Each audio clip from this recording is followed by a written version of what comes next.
The wooden coffin lowered slowly into the earth as rain began to fall across the Manchester cemetery. I stood at the edge of that grave, watching strangers toss soil onto the casket that held my mother. My name is Marguerite Sinclair. I am 34 years old, and standing in the shadow of that stone chapel, I faced the man who had shaped my entire life through cruelty. Marcus Thorne, the man who called himself my father. 19 years ago, he threw me out into the freezing English rain because I dared to tell him I was carrying a child at 15. That Thursday afternoon, he crossed his thick arms and sneered at me with contempt that cut deeper than any blade. He had absolutely no idea what was about to walk through those chapel doors. He had no concept of the woman I had become. Before I dive into what happened next, I need to know where you are right now. Where are you watching from? And what time is it where you are? Take a second and drop it in the comments. I'm always curious to see where everyone's tuning in from. Now, let's get into the story. The memory of that Wednesday evening 19 years earlier lived in my bones. The smell of burnt toast mixing with stale cigarette smoke. My mother, Catherine, stood at the kitchen sink with her hands submerged in greasy dishwater. Her shoulders were already slumped at age 41, worn down by years of walking on eggshells. Marcus sat in his worn leather armchair, newspaper folded in his thick hands, his breathing heavy and labored. I stood in the center of the lounge, trembling so violently I thought my knees might collapse. I am pregnant. I forced the words out. The running water stopped. A plate slipped from Catherine's fingers and shattered against the kitchen tile. Marcus lowered his newspaper slowly. There was no shock in his expression, only disgust. His jaw tightened into a cruel line, and he looked at me not as a daughter, but as a piece of waste that had materialized in his space. His voice dropped to something dangerous and low. "Tell me you are lying." I shook my head. That tiny movement ignited something violent in him. His hand slammed down on the glass coffee table, so hard the entire surface trembled. He shot up from his chair, his finger jabbing toward my face. "You have destroyed this family," he spat. "You have humiliated me in front of everyone. And for what? Some pathetic boy?" He did not care about me. He did not care about the life forming inside me. He only cared about what the neighbors would whisper, what the men at the builder's merchant would say. His fragile, hollow pride was crumbling, and he needed someone to blame. Catherine lunged forward, grabbing his forearm, begging him to stop. He shoved her violently away. She crashed against the kitchen counter, whimpering as she sank into the shadows. Marcus turned back to me, his breath reeking of stale tobacco and cheap lager. "Two choices," he growled, his eyes bulging with rage. "You get rid of that thing, or you get out of my house, right now." I instinctively wrapped my arms around my stomach, protecting the tiny life inside. I took a step back and shook my head. That single act of defiance broke something in him. He lunged forward, grabbing my upper arm so violently, I felt the bone bruise beneath his grip. He yanked me toward the staircase. "Pack your bags. You have 1 minute before I throw you out myself." Midnight came. The Manchester winter rain hammered against the windows, like it was trying to smash through the glass. Wind howled through the bare trees. I stepped onto the concrete porch, dragging a canvas duffel bag behind me. Inside were 3 pairs of jeans, 2 shirts, and nothing else. My entire life fit into a bag the size of a small child. Catherine hovered in the doorway, her hands shaking. She reached out, trying to slip a crumpled 20-pound note into my jacket pocket. Before her fingers could even touch the fabric, Marcus's hand shot out. He snatched the money from her grip and shoved her back inside. "Do not ever come back," he said, gripping the brass door handle. His eyes were completely devoid of warmth. The heavy door slammed shut. A metallic deadbolt clicked into place. The porch light went dark. Then the living room light extinguished. The entire house sealed itself off from me, leaving me standing alone under a pitch-black Manchester sky, 39 degrees Fahrenheit. The freezing rain soaked through my thin sweater, biting into my skin like thousands of icy needles. My teeth chattered violently. That night, shivering on concrete, I learned the first brutal truth of survival. The most dangerous enemy you will ever face does not wait across a battlefield. They sleep down the hall and share your last name. The freezing Manchester rain bled straight into the next year of my life. There was no living, only survival. I slept on a lumpy, stinking couch at a women's shelter before scraping together enough cash for a tiny bedsit above a noisy laundromat with no heat, just rattling window panes and frozen pipes. I worked the graveyard shift at a transport cafe off the M6 motorway. The air hung heavy with grease and chemical bleach. I scraped plates and scrubbed cast iron skillets until my knuckles split and bled. At 3 in the morning, I would rush out the back door, lean against the freezing brick wall, and vomit from the morning sickness. The stench of the dumpsters burned my nostrils. Then I would wipe my mouth and haul 40-pound bins back inside. When Thomas was born, he was tiny, barely 5 pounds. I laid on a bare mattress on the floor, feeling his rapid heartbeat against my chest, and I made a blood oath. He would never know what it felt like to be looked at with contempt. Back in the suburbs, Marcus sat in his recliner drinking cheap beer, strictly forbidding anyone from speaking my name.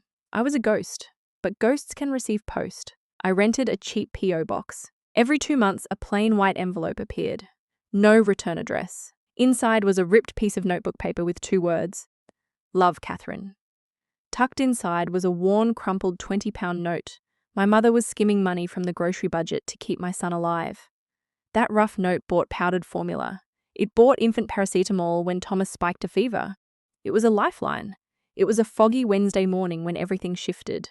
I was carrying Thomas past a recruitment office. A female staff sergeant stood outside in her sharp dress uniform, boots polished to a mirror shine. She did not look at me with pity. Pity is useless to a starving mother. She took one look at my hollowed-out face and asked a single cutting question. How long you planning on living like this? A week later, I signed the contract. The British Army did not care about my teenage pregnancy or my arrogant father's judgment. They dealt in discipline. In exchange for a salary, accommodation, and medical care, I handed over my body. I shaved my head. I strapped heavy rucksacks to my shoulders and ran miles under the blistering sun until my lungs tasted like copper. My boots chewed my heels raw. Marcus's rejection became a jet engine strapped to my back. Failure meant starving in an alley. I passed every physical test. I volunteered for combat deployments. I threw myself into the desert, the suffocating 110-degree heat. The sharp smell of burnt cordite, the heavy metallic clack of a bolt seating a live round into an SA-80 rifle. Private to sergeant, sergeant to officer. I pinned on brass. The contrast was a bitter pill. The biological father who threw me away like a broken tool now watched from afar as hardened combat veterans, men and women from across the country, stood at rigid attention when I entered a room. They followed my orders without hesitation. They trusted me with their lives. 19 years evaporated in a blur of camouflage and strategy. I stood on the parade ground at RAF Bryce Norton, the hot sun beating down on black asphalt. I kept my back perfectly straight as I watched Thomas, now 21 years old, stand at attention in his dress uniform. A private in the British Army. A direct slap in the face to the man who called him a mistake. I had won the war. The fortress I had built was unbreakable. Then my mobile phone vibrated in my uniform pocket. An area code I had not seen in 19 years to the exact month. Manchester. The enemy was trying to make contact. I sat in my command office at the base.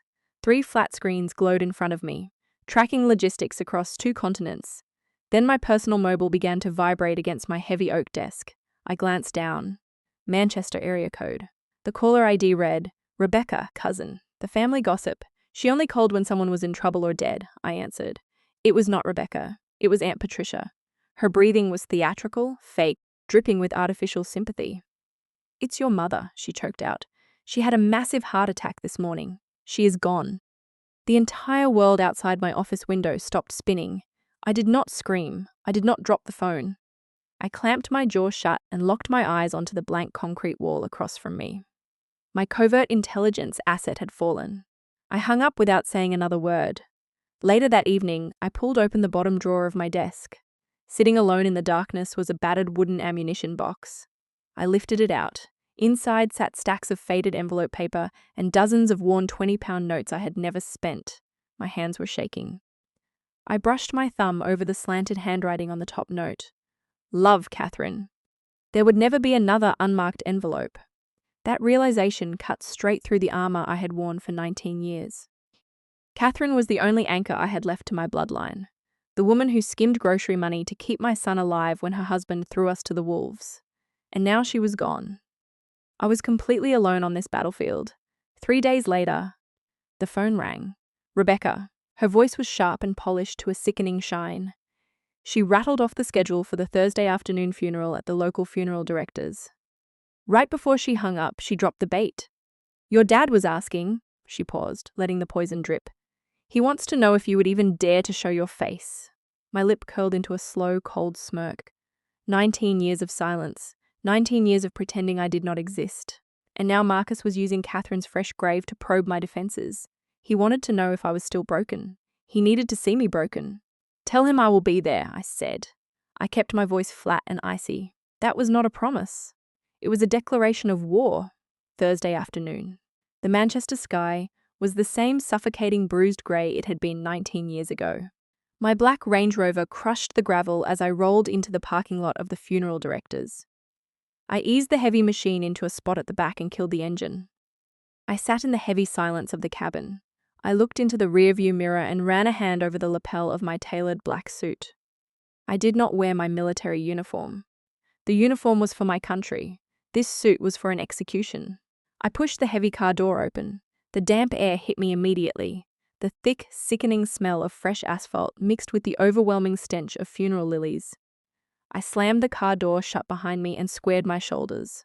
I adjusted my stride, moving with the measured predatory calmness of a soldier walking into a known ambush. I kept my eyes locked on the heavy double glass doors at the front of the brick building. Behind those doors was not a grieving family. It was a psychological minefield, carefully rigged by the man who shared my DNA. I gripped the cold brass handle and pushed the glass door open.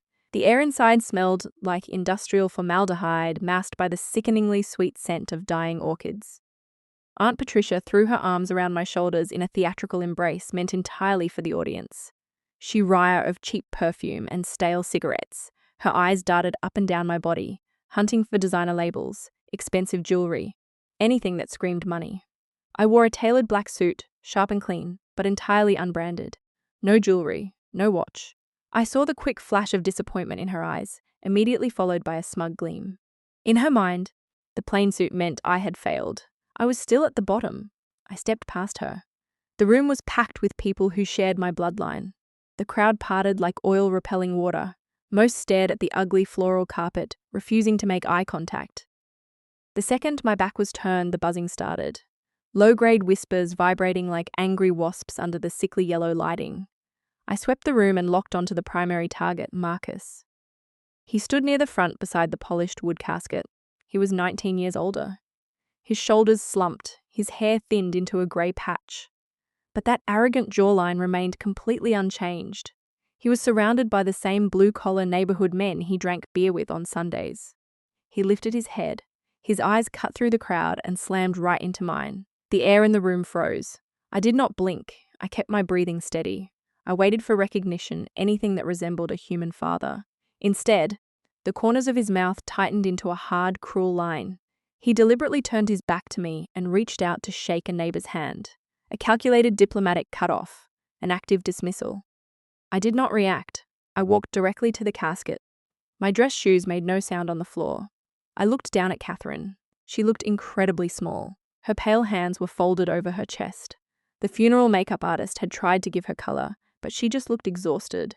A dry, painful lump formed in my throat. I swallowed it down. I leaned in close to the cold satin interior. "Every crumpled 20-pound note you sent became the ammunition I needed to survive," I whispered.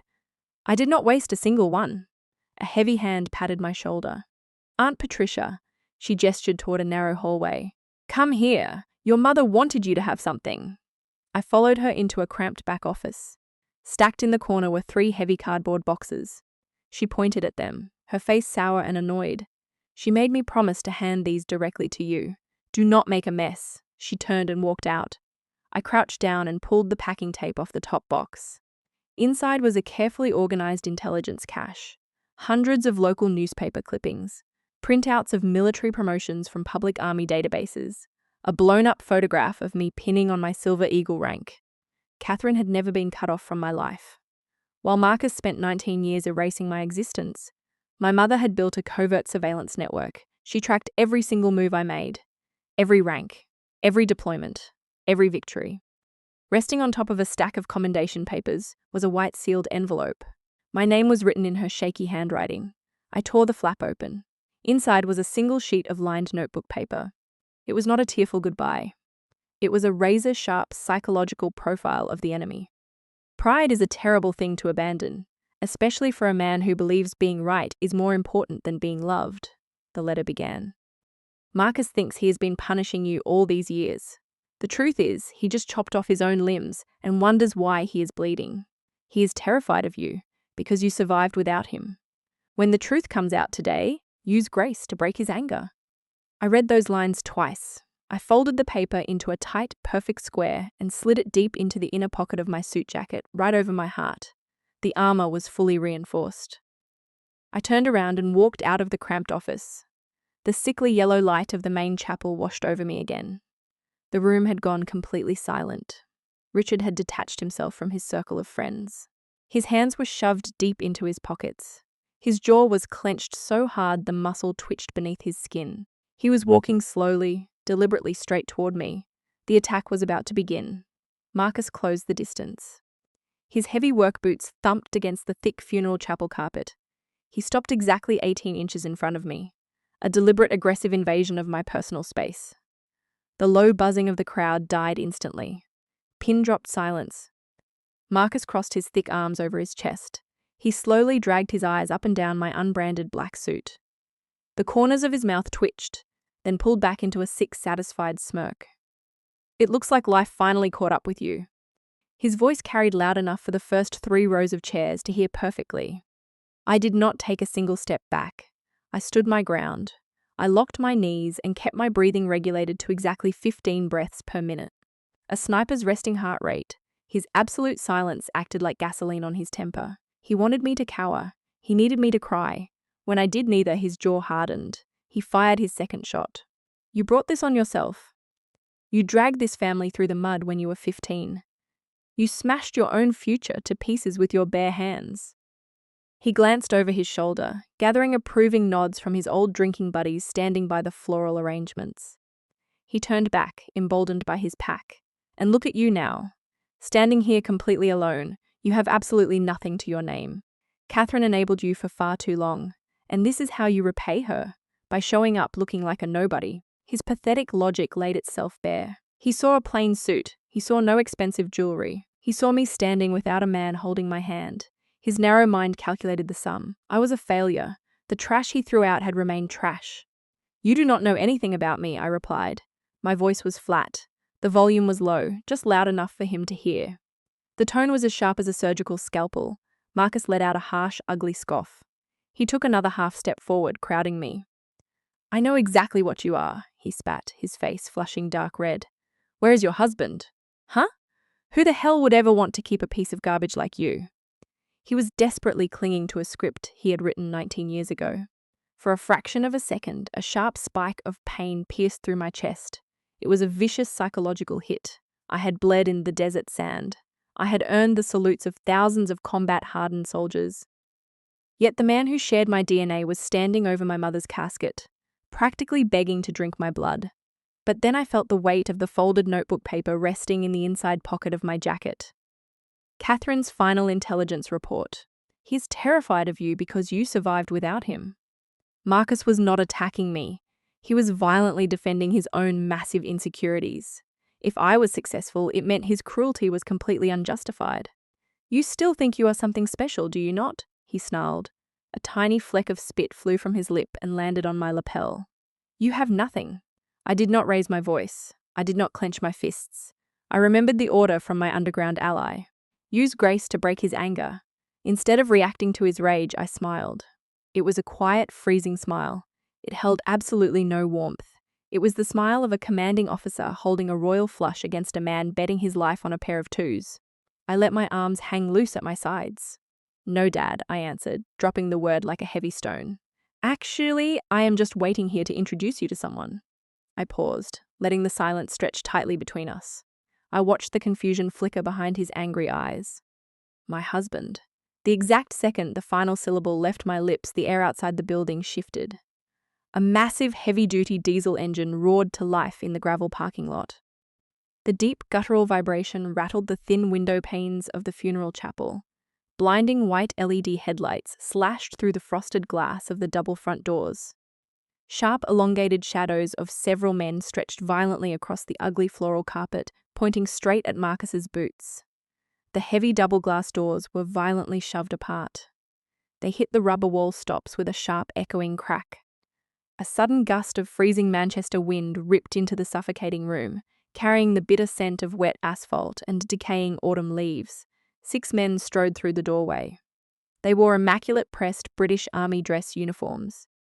The sharp, rhythmic clack-clack-clack of their hard leather dress shoes, striking the linoleum floor, sent a visible shiver through the crowd. Leading the formation was a man with a broad chest, a rigid spine, and eyes like a hawk. Pinned to the dark fabric of his shoulders were 3 silver stars catching the sickly yellow light. General Samuel Caldwell, my husband. The crowd of relatives physically parted. They shrank back into the folding chairs, flattening themselves against the floral wallpaper. Like fish dodging a shark, Samuel ignored the room.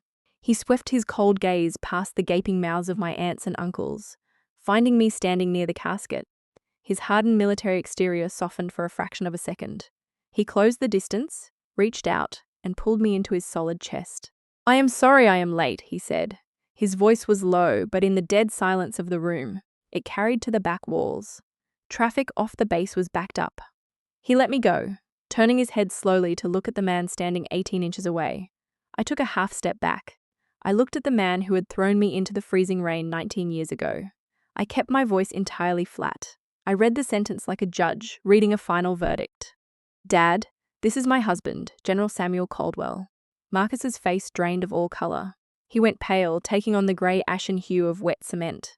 The heavy muscle in his jaw went slack, dropping his mouth open in an ugly, terrified gape. Samuel extended his large, callous right hand, a perfectly professional, icy gesture. "Hello, Marcus." The silence stretched. 1 second, 3 seconds, 5. The blue-collar conservative men in this room practically worshipped military authority. It was their ultimate measure of a man. And right now, a 3-star general was demanding respect from a retired factory worker who had just been caught verbally abusing his wife. It took 10 agonizing seconds for Marcus to move. He nervously wiped his thick, sweaty palm against the side of his cheap slacks. His hand was visibly trembling as he reached out and took Samuel's hand. The handshake was weak, defeated, but that was not the kill shot. A younger officer, a captain wearing a ranger tab on his shoulder, stepped out of the formation. He walked directly toward me, completely ignoring Marcus. He stopped sharply, squared his broad shoulders, and snapped a razor-sharp salute. The loud smack of his leather heels coming together cracked through the silent room like a rifle shot. "Colonel," the captain's voice was a booming bark of absolute respect. "We are deeply sorry for your loss, ma'am." He dropped his hand. The officer behind him stepped up, smack another salute. "Colonel Sinclair, my condolences." Then the next, and the next. 5 highly trained combat officers stepped forward, saluted, and loudly repeated that exact title. "Colonel Sinclair, Colonel Sinclair." Each sharp syllable acted like a heavy sledgehammer, swinging back and smashing directly into Marcus's eardrums. He flinched with every single salute. His eyes were wide, bulging, and rapidly filling with bloodshot red lines. The psychological airstrike was complete. The ground beneath him had just collapsed. This moment was not about Samuel's rank. It was about me. The pregnant 15-year-old garbage Marcus threw onto the porch. The mistake, the failure. I was standing directly in front of him as a full colonel in the British Army. I did not ride Samuel's coattails. I commanded these officers with my own blood, sweat, and tacticals expertise. They answered to me. Marcus's face was paralyzed. Aunt Patricia had both hands clamped over her mouth. The rest of the relatives were biting their lips, their eyes wide with sheer terror, desperately avoiding my gaze. They realized how terribly they had miscalculated. Everything Marcus had stubbornly believed for 19 years was annihilated in less than 60 seconds. He had spent 19 years guarding a hollow fake narrative. While he drank cheap beer and cursed my name, I had crawled through the dirt, picked up the broken pieces of my life, and forged them into a fortress of steel. Marcus stumbled backward. His heavy boots dragged across the carpet. His knees suddenly buckled. He fell back, his hips slamming hard against the edge of the wooden guest book stand. The thick leather-bound book slid across the polished surface, stopping just inches from crashing to the floor. He dropped like a sack of concrete into a cheap red velvet folding chair. The metal frame groaned loudly under his weight. The arrogant, puffed-up factory worker evaporated. The man who had sneered at me 5 minutes ago was completely gone. What was left in that chair was just an old, shriveled man. A deflated balloon. The parlor was dead silent. The aunts and uncles, who had been buzzing like angry wasps moments ago, were now intensely studying the toes of their shoes. Marcus looked up. His lips parted, but no sound came out at first. His chest heaved up and down. A wet, wheezing gasp rattled in the back of his throat. He looked like a man drowning on dry land. When he finally spoke, the booming, authoritative bark he used to terrorize his household was completely gone. His voice was cracked, thin, and pathetic. "You never told anybody." It was a desperate, scrambling attempt to salvage a single shred of dignity. If he had just known I was an officer, he would have acted differently. That was the lie he was trying to spin. I looked down at the thinning grey hair on the top of his head. I did not feel an ounce of pity. I felt absolutely nothing. Tell who? So they could spread it around the local builder's merchant in this dying Rust Belt town I spent 19 years surviving outside of?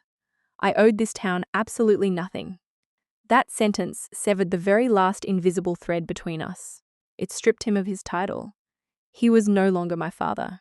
He was just a man who walked off the battlefield 19 years ago, when the fight got hard.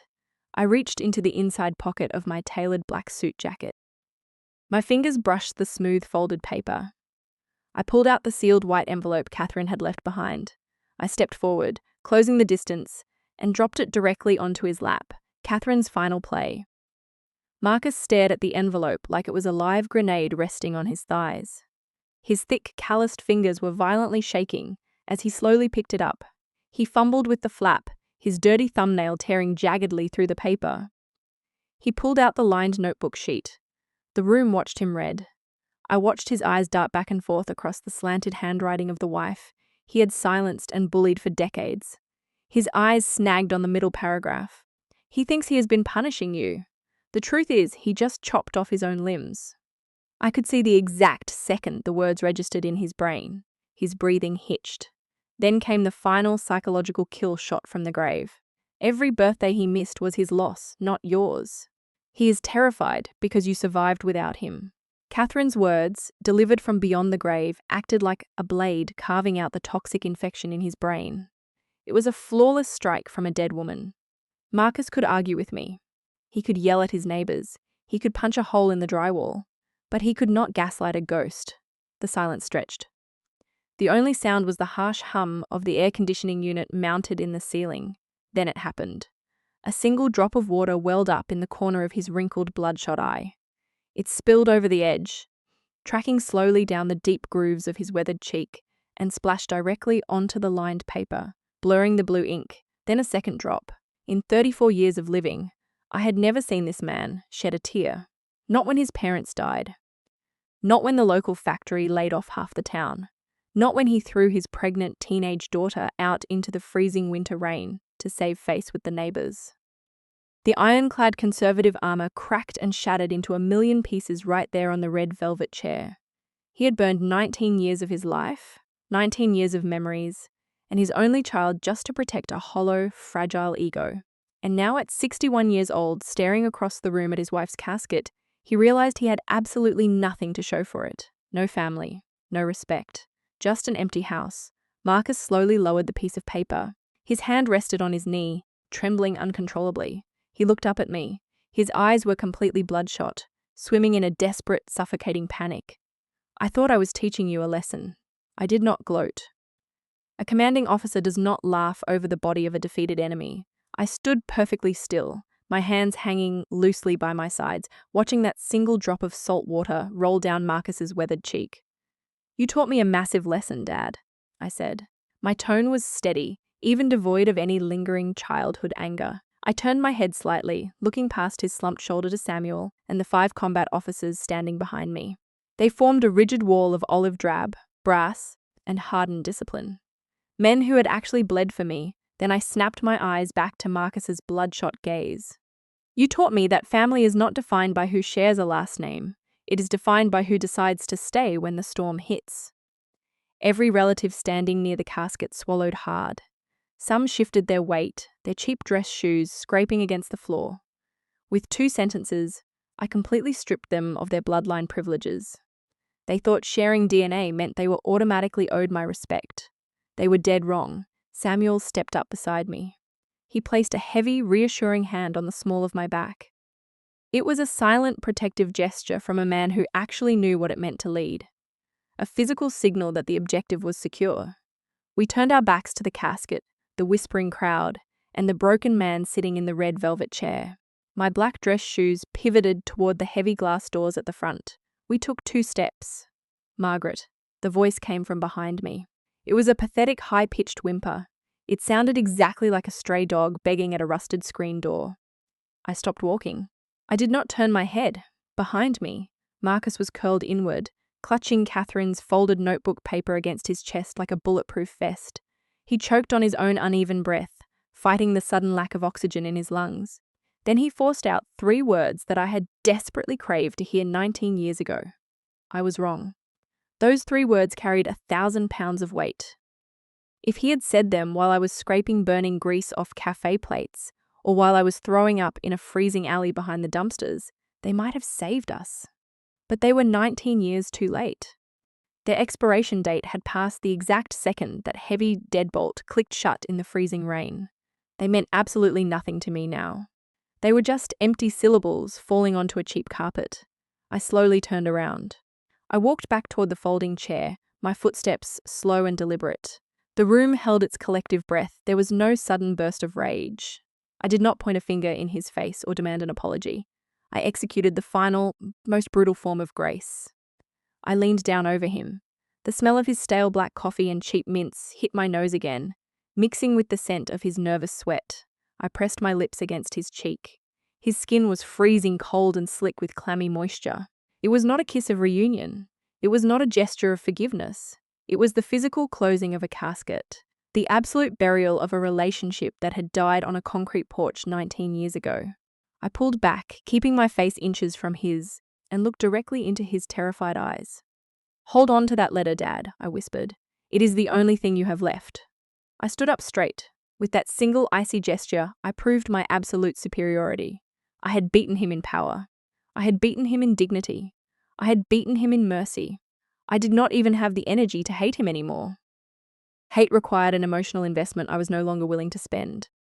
Marcus Thorne was no longer qualified to be my opponent. He was just a ghost haunting his own empty life. I turned on my heel. I hooked my arm firmly through Samuel's. The 5 military officers instantly parted, creating a wide, clear path to the exit. They fell into step right behind us. Their heavy leather boots hit the floor in perfect rhythmic synchronization. The sound drowned out the nervous whispering of the Manchester relatives. I reached the front of the chapel and pushed the heavy glass double doors open with my free hand. The cold Manchester night wind slapped me in the face immediately. It howled fiercely through the gravel parking lot, carrying the first heavy, stinging drops of a coming winter storm. The temperature plummeted and the wind bit into my suit jacket. It felt exactly like the night I was dragged by my arm and thrown out into the dark to freeze. Except this time, I was not shivering. I was not a terrified 15-year-old girl begging for a warm bed. I was walking out with a fully armed, fiercely loyal battalion behind me. The family I had chosen. The heavy glass doors swung shut behind us. They snapped together with a sharp, heavy thud, instantly slicing off the sound of Marcus's pathetic, ragged sobbing.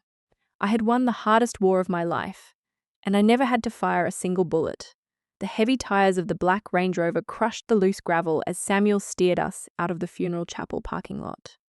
I sat in the passenger seat, letting my head rest heavily against the cold glass of the window. Outside, the bruised Manchester sky opened up completely. Freezing rain lashed against the windshield in violent rhythmic sheets.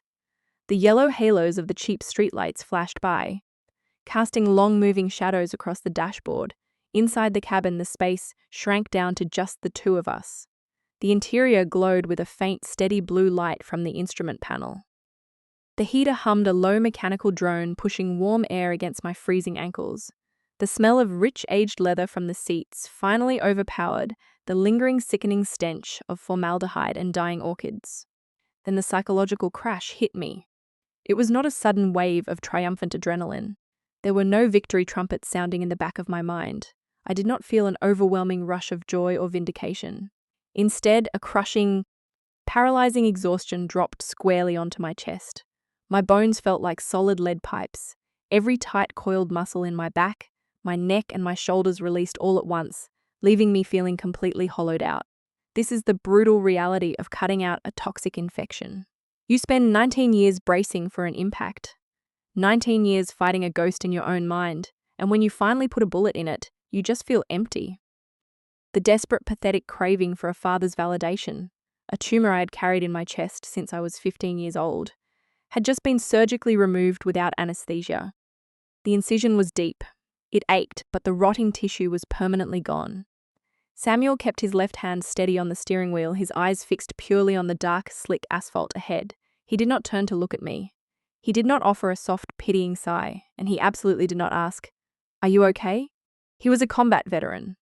He knew damn well that question was worse than useless in the immediate aftermath of a firefight.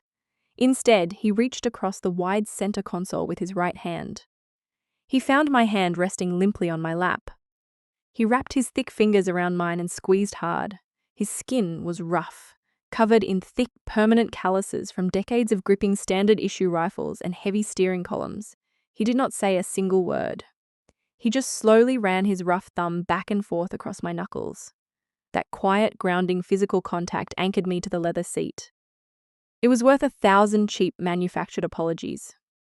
I turned my head slightly to look at his profile, illuminated by the passing headlights.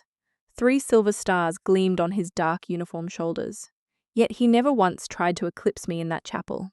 He used his immense, overwhelming authority not to overshadow my presence, but to act as a reinforced concrete launchpad for my own firepower. He was the family I chose. The kind of absolute loyalty that did not require matching DNA. I pulled my posture straight, rolling my shoulders back to shake off the remaining numbness. I unclasped my black leather purse and pulled out my mobile phone. The screen lit up the dark cabin. 3 missed calls, all from Rebecca. The Manchester relatives were probably panicking right now, pacing holes into that ugly floral carpet, completely losing their minds over what had just happened. Let them panic. I ignored the notifications and opened my contacts list. I scrolled down the alphabetical index, past my unit commanders, past the base logistics officers. My thumb stopped hovering over the letter M. Marcus Thorne. I stared at the name glowing on the harsh white screen. For a fraction of a second, my thumb hesitated, a microscopic pause. 19 years of deeply ingrained biological conditioning tried to fight back. A tiny, irrational whisper from a terrified 15-year-old girl standing in the freezing rain begged me to keep the line open just in case. I shut the whisper down completely. I swiped left. The red delete box appeared. I tapped it. A confirmation prompt popped up. I tapped, block contact. Done. The digital execution took less than 2 seconds, but it cost me 19 decades of blood, sweat, and combat boots to earn the right to do it. From this exact second forward, that Manchester area code was permanently wiped from my communication grid. They could scream into the void all they wanted. My radio was off. I tossed the mobile into the dark glove box, slammed it shut with a sharp crack, and closed my eyes. The SUV tires hit the smooth, grooved concrete of the M6 on-ramp. The heavy diesel engine roared, shifting gears as we picked up speed on the wet asphalt. Miles back in the dark, Marcus Thorne was left entirely alone to face the total blackout of his remaining years. He was going to spend the rest of his life rotting inside a suffocating, empty house without Catherine. There would be no holiday visits, no grandchildren running across his lawn, no legacy. He was locked inside a psychological prison he had built with his own 2 hands, clutching a piece of notebook paper from a dead woman. I kept my eyes fixed straight ahead on the road. The black Range Rover tore through the driving rain, crossing back toward my life, accelerating hard into the dark. The extraction was successful. Now we were heading toward the dawn. 6 months later, the blistering morning sun baked the dry, sandy training grounds of RAF Bryce Norton. I stood alone on the 2nd-story metal catwalk outside my command office.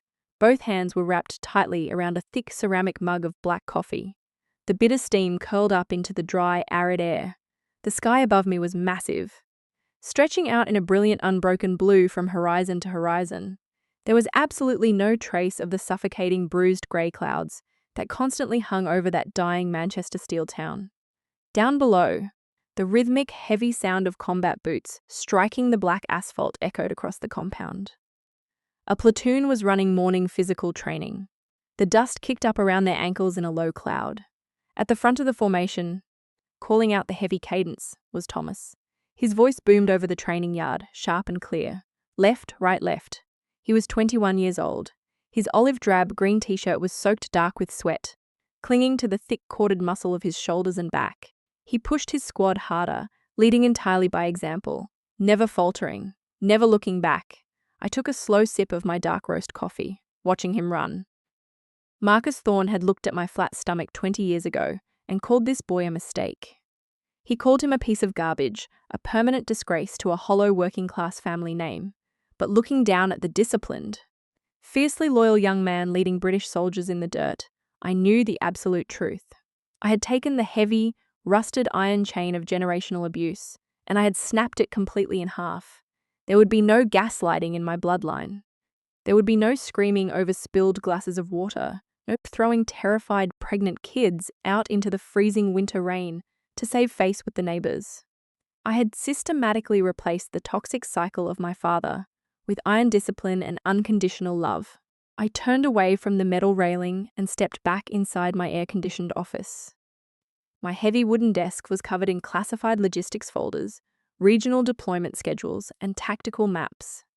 But sitting right at the top corner in plain sight was the battered wooden ammunition box. For 19 years, I'd kept it buried in the bottom drawer, hidden away like a shameful, bleeding secret. Not anymore. I had taken the crumpled, faded 20-pound notes and the lined notebook paper, Catherine's final psychological profile of the enemy, and placed them securely inside a heavy black wooden frame. The glass frame now sat dead center on my desk, right next to my brass command coins. It was no longer a painful reminder of a life I was violently excluded from. It was a permanent monument to a covert intelligence network. My mother never wore a camouflage uniform. She never pinned on rank or fired an SA-80 rifle. She lived her entire adult life trapped behind enemy lines in a toxic, suffocating house. But she was the absolute hero of my personal war. She smuggled the tactical supplies that kept me alive when I was starving in an alley. 3 sharp, heavy knocks rattled the solid oak door of my office. "Come in," I commanded. The heavy door swung open. A young army captain stepped perfectly over the threshold. He squared his broad shoulders, stood at rigid attention, and snapped a crisp textbook salute. The sharp clack of his leather heels echoed off the concrete walls. "Colonel, the regional strategy briefing is ready for you in the war room." "I am on my way, Captain." "Thank you." He dropped his hand, executed a flawless about-face, and marched back down the long hallway. I set my coffee mug down on the desk next to Catherine's framed letter. I reached up and adjusted the collar of my uniform. My thumb brushed against the solid silver eagle, pinned securely to my shoulder. It was just a small piece of cold, lifeless metal, but it carried the staggering weight of 19 years of brutal survival. It was forged in the freezing Manchester rain, hammered out in the sweltering heat of the desert sands, and cooled in the blood and sweat of a woman who simply refused to lay down and die. I turned and walked toward the open door. I was stepping out to face massive global military operations. But for the very first time in my entire life, I was walking completely light. The heavy, suffocating ghost of Marcus Thorne was no longer strapped to my back. I lost my biological family, but I took the broken, shattered pieces they threw away and cast them into a fortress of solid steel for myself. This is the hardest truth you will ever have to swallow. Family is not the people you are stuck with by an accident of birth. It is not just shared DNA or a common last name. Blood only makes you related. Family is the structure you build from the ground up, using the heavy bricks of absolute loyalty, mutual respect, and unconditional love. It is the people who stand shoulder to shoulder with you when the sky goes completely dark and the bullets start flying. If you are standing on a freezing concrete porch right now, shivering in the rain while the people who are supposed to love you lock the deadbolt from the inside, stop knocking. Do not ever beg them to open that door. Turn your back to the porch. Walk out into the storm. Bite down hard and survive. Build your own castle. Build it so tall and so heavily armored that those toxic people will never ever be able to step foot inside. Thank you for listening to my story. If you are ready to completely redefine your own life and cut the dead weight loose, Go down to the comments right now and type the words, "Keep living." Prove to yourself that you are not done fighting. And do not forget to hit the like button and subscribe to the channel to hear more raw, unfiltered truths. Stay strong, hold your ground, and I will see you in the next story.